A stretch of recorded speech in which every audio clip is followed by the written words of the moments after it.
ಎಲ್ಲರಿಗೂ ನಮಸ್ಕಾರ. ಕರಾವಳಿಯಲ್ಲಿ ಬಿಸು ಅಥವಾ ವಿಷುವಾಗಿ ಆಚರಿಸಲ್ಪಡುವಂತಹ ಸೌರಮಾನ ಯುಗಾದಿಯು ಎಲ್ಲ ಜನರಿಗೂ ಸುಖ, ಶಾಂತಿ, ನೆಮ್ಮದಿಯನ್ನು ಕರುಣಿಸಲಿ ಅಂತ ಆ ಭಗವಂತನಲ್ಲಿ ಪ್ರಾರ್ಥಿಸುತ್ತಾ, ಇವತ್ತು ನಾನು ನಮಗೆಲ್ಲ ಇವತ್ತು ಯುಗಾದಿ ಅಂದರೆ ವಿಷು. ಹಾಗಾಗಿ ಪಾಯಸವನ್ನು ಈ ಹಣ್ಣಿನಿಂದ ತಯಾರಿಸಿದ್ದೇನೆ. ಅದು ಈ ಬೇಸಿಗೆಯಲ್ಲಿ ದೊರಕುವಂತಹ ಮಾವಿನ ಹಣ್ಣಿನ ಪಾಯಸ ಬಹಳ ಟೇಸ್ಟಿಯಾಗಿ ಬರ್ತದೆ ಮತ್ತು ಆರೋಗ್ಯಕ್ಕೂ ಬಹಳ ಉತ್ತಮ. ಎಲ್ಲ ಪ್ಲ್ಯಾಂಟ್ ಬೇಸ್ಡ್. ಈವನ್ ಹಾಲು ಸಮೇತ ನಾನು ತೆಂಗಿನ ಹಾಲನ್ನು ಯೂಸ್ ಮಾಡಿದ್ದೇನೆ. ಬಹಳ ಟೇಸ್ಟಿಯಾಗಿ ಬರುವಂತಹದ್ದು. ಒಮ್ಮೆ ನೀವು ಮಾಡಿ ನೋಡಿದರೆ ಮತ್ತೆ ಮತ್ತೆ ಮಾಡಬೇಕು ಅಂತ ಅನ್ನಿಸುವಂತಹದ್ದು. ಹಾಗಾದರೆ ಯಾರೆಲ್ಲ ನನ್ನ ಚಾನಲನ್ನು ನೋಡ್ತಿದ್ದೀರಿ, ಯಾರೆಲ್ಲ ಇನ್ನೂ ಸಬ್ಸ್ಕ್ರೈಬ್ ಮಾಡಿಲ್ಲ, ದಯವಿಟ್ಟು ಸಬ್ಸ್ಕ್ರೈಬ್ ಮಾಡಿ ಸಪೋರ್ಟ್ ಮಾಡಿ ಅಂತ ಹೇಳುತ್ತಾ ಬನ್ನಿ ಯಾವ ರೀತಿಯಲ್ಲಿ ಈ ಒಂದು ಪಾಯಸವನ್ನು ಮಾಡುವುದೆಂದು ನೋಡೋಣ.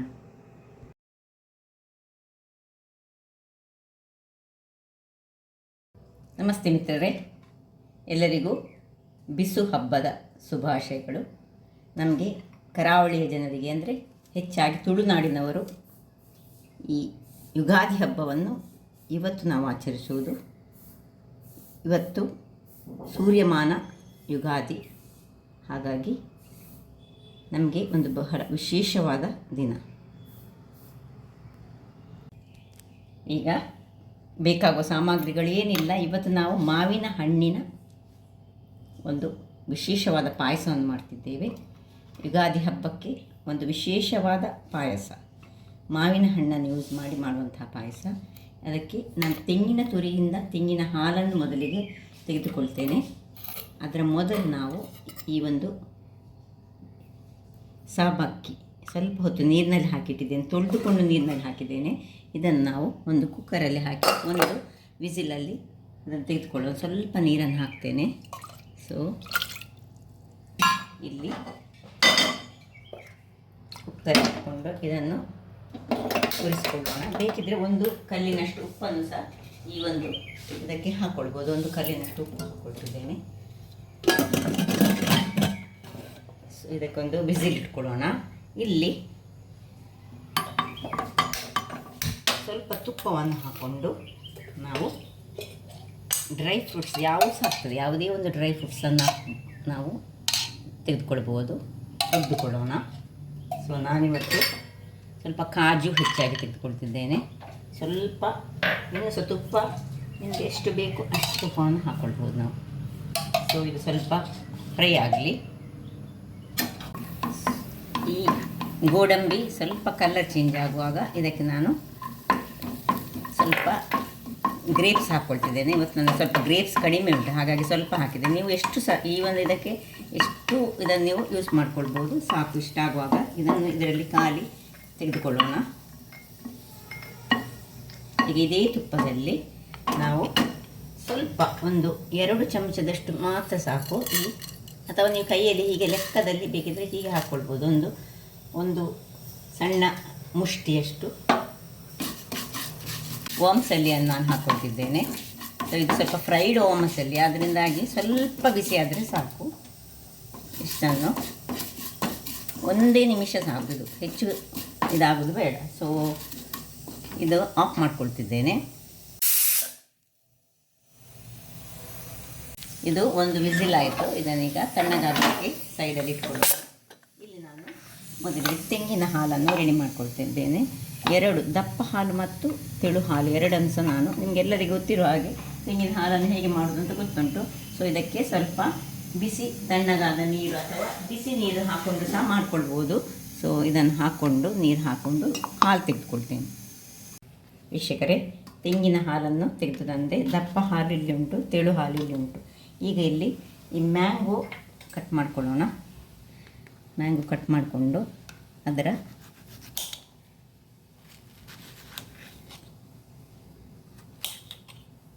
ಪ್ಯೂರಿಯನ್ನು ತಯಾರಿಸ್ಕೊಳ್ಳೋಣ. ಮತ್ತು ಸ್ವಲ್ಪ ಮ್ಯಾಂಗೋವನ್ನು ಲಾಸ್ಟಿಗೆ ಗಾರ್ನಿಷಿಗೆ ಸ್ವಲ್ಪ ಇಟ್ಕೊಳ್ಳೋಣ. ಈಗ ಮೊದಲಿಗೆ ಇದನ್ನು ಒಂದು ಮಿಕ್ಸಿ ಜಾರಿಗೆ ಸುರಿಗೆ ಹಾಕ್ಕೊಳ್ತಿದ್ದೇನೆ, ಸಣ್ಣ ಇದಕ್ಕೆ. ನೋಡಿ, ಈ ಮ್ಯಾಂಗೋ ಪ್ಯೂರಿ ಮಾಡುವಾಗಲೇ ಇದಕ್ಕೆ ಸ್ವಲ್ಪ ಏಲಕ್ಕಿಯನ್ನು ಸಹ ಸೇರಿಸ್ಕೊಳ್ಳೋಣ.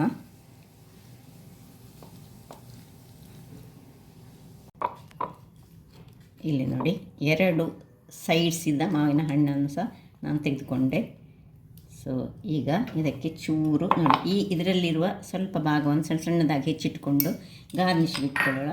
ಸ್ವಲ್ಪ ಏಲಕ್ಕಿಯ ಪುಡಿಯನ್ನು ಸಹ ಇದಕ್ಕೆ ಹಾಕ್ಕೊಳ್ತಿದ್ದೇನೆ. ಇನ್ನು ಇದರ ಪ್ಯೂರಿ ಮಾಡ್ತಿದ್ದೇನೆ. ಮ್ಯಾಂಗೋ ಪ್ಯೂರಿ ರೆಡಿ ಆಯಿತು. ಈಗ ಇದನ್ನು ಪಕ್ಕಕ್ಕಿಟ್ಟುಕೊಂಡು ಇಲ್ಲಿ ನಮ್ಮ ಸಾಬುದಾನ ಚೆನ್ನಾಗಿ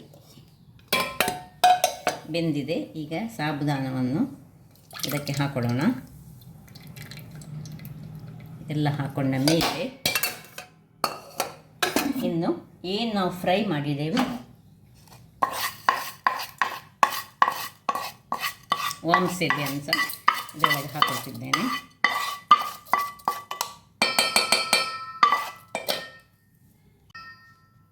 ಇನ್ನು ಇದಕ್ಕೆ ನೀರು ತೆಂಗಿನ ಹಾಲು ನೋಡಿ, ಇದು ನಾನು 2ನೇ ತೆಂಗಿನ ನೀರು ಇದನ್ನು ಹಾಕ್ಕೊಳ್ತಿದ್ದೇನೆ.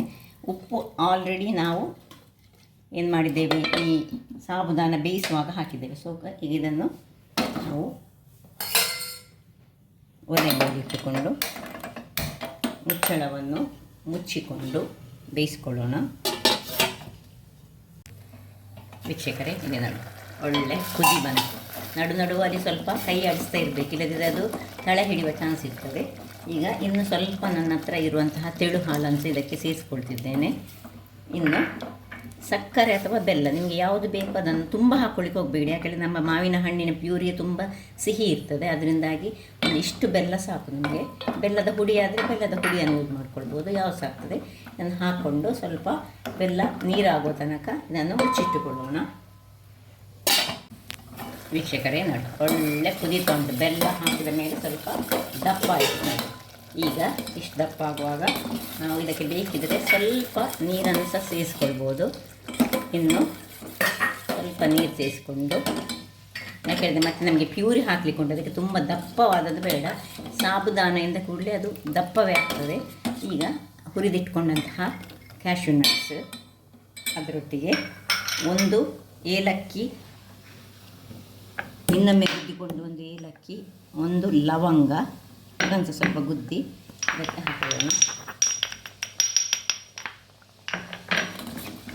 ಬೇಕಿದ್ದರೆ ಜಾಯಿಕಾಯಿದು ಸ್ವಲ್ಪ ಪೌಡರ್ ಇದ್ದರೆ ಸಹ ಹಾಕ್ಕೊಳ್ಬೋದು ಇದಕ್ಕೆ.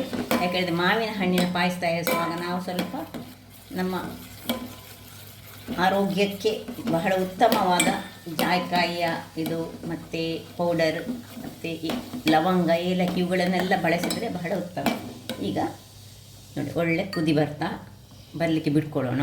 ಒಂದು ಸಣ್ಣ ಕುದಿ ಬರಲಿ. ಇನ್ನು ನೀರು ಹಾಕ್ಕೊಳ್ತೇವೆ, ಅದರಿಂದಾಗಿ ನೋಡಿ ಒಳ್ಳೆ ಕುದಿ ಬಂತು. ಈಗ ದಪ್ಪ ಹಾಲನ್ನು ಹಾಕ್ಕೊಳ್ಳೋಣ. ದಪ್ಪ ಹಾಲನ್ನು ಹಾಕಿ ಚೆನ್ನಾಗಿ ಒಂದು ಸಣ್ಣ ಕುದಿ ಬಂದರೆ ಸಾಕು ನಮಗೆ. ತುಂಬ ಇದು ಕುದಿಯೋದು ಬೇಡ. ದಪ್ಪ ಹಾಲು, ಈ ತೆಂಗಿನ ಹಾಲು ಹಾಕಿದ ಮೇಲೆ ಹೆಚ್ಚು ಕುದಿಸಬಾರ್ದು. ಇಷ್ಟು ಹಾಗೆ ಒಂದು ಸಣ್ಣ ಕುದಿ ಬಂದ ಕೂಡಲೇ ನಾವೀಗ ಇದನ್ನು ಆಫ್ ಮಾಡ್ಕೊಳ್ಳೋಣ. ಸಾಕು, ಇಷ್ಟಾಗುವಾಗ ಈಗ ನೋಡಿ ಒಂದು ಕುದಿ ಬಂತು, ಆಫ್ ಮಾಡ್ಕೊಳ್ತಿದ್ದೇನೆ. ಆಫ್ ಮಾಡಿ ಇದು ಇನ್ನು ತಣ್ಣಗಾಗಬೇಕು, ತುಂಬ ಬಿಸಿ. ಹೀಗೆ ನಾವು ಈ ಪ್ಯೂರಿಯನ್ನು ಹಾಕ್ಕೊಳ್ಬೇಕಿದ್ರೆ ನಾವು ನೋಡಿ ಇದು ತಣ್ಣಗಾಗಬೇಕು. ತಣ್ಣಗಾದ ಮೇಲೆ ಹಾಕಿದರೆ ಈ ಒಂದು ಪಾಯಸಕ್ಕೆ ಅದರದ್ದೇ ಒಂದು ರುಚಿ ಬರ್ತದೆ, ಅದರದ್ದೇ ಫ್ಲೇವರ್ ಬರ್ತದೆ. ಅದನ್ನಾಗಿ ತಣ್ಣಗಾಗಲು ಬಿಡೋಣ. ವೀಕ್ಷಕರೇ, ಇಲ್ಲಿ ನೋಡಿ ಒಳ್ಳೆ ಅದಾದಲ್ಲಿ ತಣ್ಣಗಾಯಿತು ನೋಡಿ. ಪಾಯಸ ಅಂತೂ ಸೂಪರಾಗಿದೆ, ಭಯಂಕರ ಟೇಸ್ಟಾಗಿ ಉಂಟು.